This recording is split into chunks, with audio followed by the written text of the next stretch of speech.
There's plenty more if you want it. Just what I needed. How about you, Sophie? More tea? Yes, please, Dad.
That's the last of the carrots.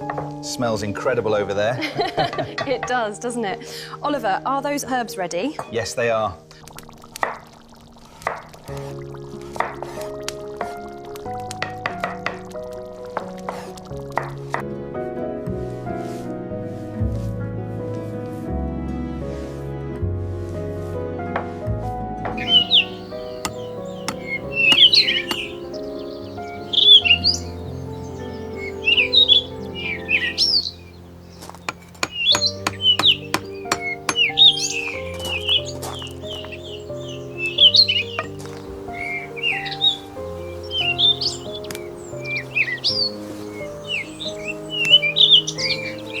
Look at the size of these potatoes, Eleanor.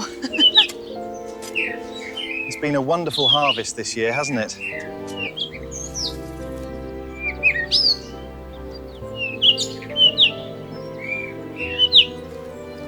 Look at this beautiful harvest, Sophie.